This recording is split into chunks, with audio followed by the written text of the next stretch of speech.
Welcome to this video, and in this video we're going to be talking about Ohm's law and series circuits. So let's begin by talking a little bit about electricity. So let's say we have a battery right here. So I'm pretty sure you guys are familiar with a battery. This would be a positive terminal, this would be a negative terminal. Okay, don't worry about that, we'll talk about that in a second. But typically, well, not typically, but all the time, batteries have voltage. Okay, so you could have a battery of 9 volts, 5 volts, any type of voltage, right?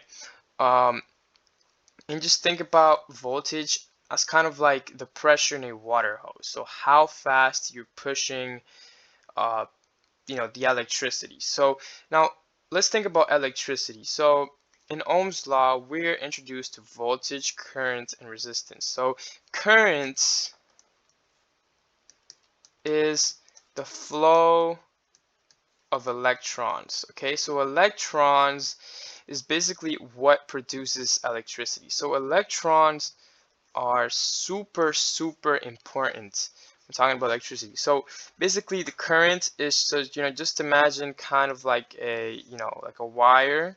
So let's say this is a wire right here, and then these are little tiny electrons. The electrons are very tiny, and these electrons are all over the wire, and they are traveling through the wire to get into one of the terminals of the battery. Okay, so the current is just the flow of electrons inside the circuit. So how, like, how fast, or how good uh, the current, the flow of electrons is. Okay, so now let's talk about resistance. So actually resistance should be red, resistance, even though I haven't really used colors for any of these. So resistance is basically when you kind of, so how you have like a hose, like a water hose, and you're applying pressure into that water hose. That's the voltage trying to move the electrons, and the current is the flow, of the water, the flow of the electrons, right? So the resistance would be like a dent in the, in the water hose, right? Uh, so resistance is like the stop, the stop of electrons. Okay, so um, now we're going to talk about all of this in a little more math. Okay, so we're going to talk about this in in more theoretical stuff. So now we just looked at the real world applications of this, so just kind of like comparing it to a water hose, and we're talking about batteries and the flow of electrons and everything, right? So okay, so Ohm's law has voltage, and it has current, and it has resistance. But what it's stating is that voltage is equal to the current times the resistance. Okay, so voltage equals current times resistance. We're going to represent voltage with a V. We're going to represent current with an I, and resistance with an R. So this, you could see this written, you're usually going to see this written as V equals IR. Okay, now you can find anything. You can find voltage, obviously, or you can find current, or you can find resistance. So you could find current like this, V over R, and you can find resistance like R equals V over I.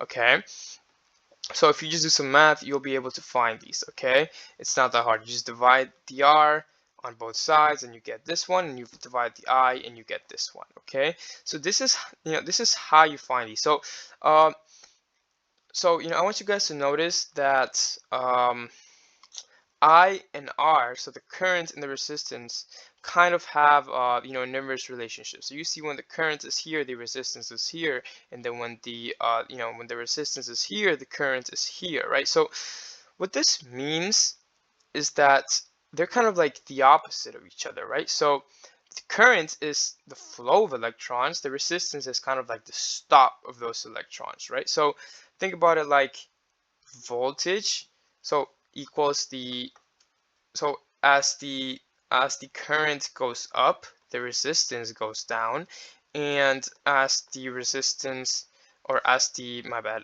as the current goes down, the resistance goes up. So that's kind of, you kind of have like an inverse relationship there, okay? We're going to talk about, how to find the resistance of each resistor across a series circuit. Okay, so we're going to be given our current. So let's say our current for this for this circuit is like a current of 2.5. Okay, so 2.5 amps. Okay, this is how you, this is usually how you write amps. So let's say this 2.5 amps. So our voltage, we have a 9-volt battery right here. Okay, so now how do we find how do we find the resistance across the whole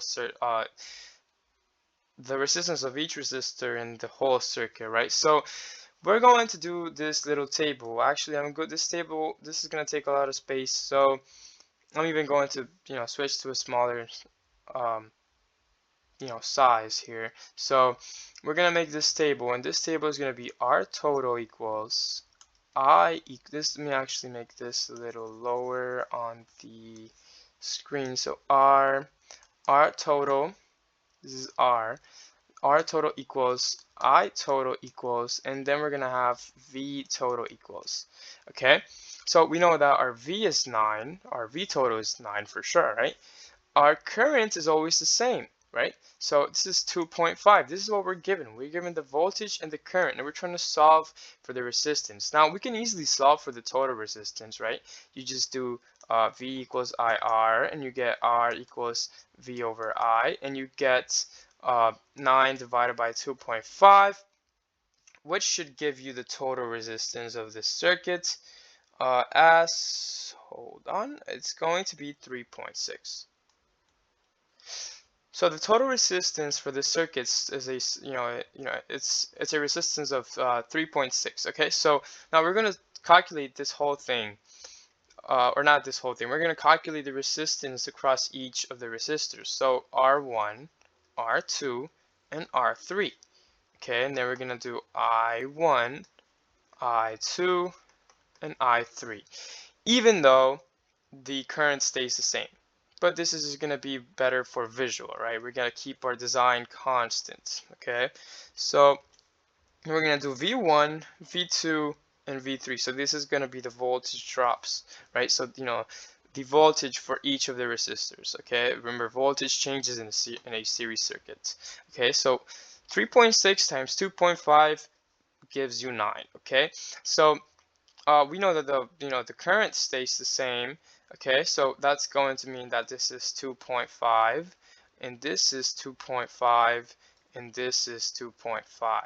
Okay, so then now, how would we do this? Okay, so if the voltage is, if the voltage total is 9, and we have 3 resistors, then, well, we know that each resistor is going to have at least 3 volts, right? So 3, 3, and 3, right? So at this point, all that we really need to do is just, well, do this all over again, right? So we would have V1 equals I, which is the same, times the R1, right? So this would be, for example, our V1 is 3 equals 2.5 times the R1.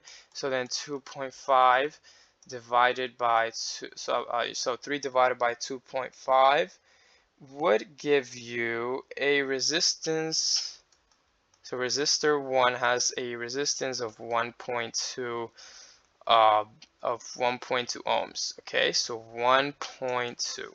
Okay, so then now let's calculate resistor 2. So okay, so we'll just do the same process. If I can make this a little smaller here, so make this a little smaller so we can fit all this. Okay, so let's do V2 equals I times R2. So this is going to be 3 equals 2.5 times the R2, which we don't know. We're going to divide this by 2.5, and our R2 is going to be equal to, well, guess what? It's the same thing, so it's 1.2 ohms. Okay, so it's 1.2, and I think you can kind of understand this is going to be the same thing across everything. Now, this problem is kind of a, a very interesting problem, because we can see how everything is the same, okay? But that's not how it's going to turn out for some circuits. But this is basically how you calculate it, okay? You're usually going to be given something, and like two variables, and you would solve for one of them. So yeah, so always try to make this little chart right here. This chart is super helpful. You will find all of the resistors, all of the currents, and all of the voltage. You can do this for parallel circuits as well. So yeah, guys, I really hope you guys enjoyed this video. So please make sure to leave a like, and subscribe to this video. If you would like to see more content like this, please subscribe, and thank you guys for watching.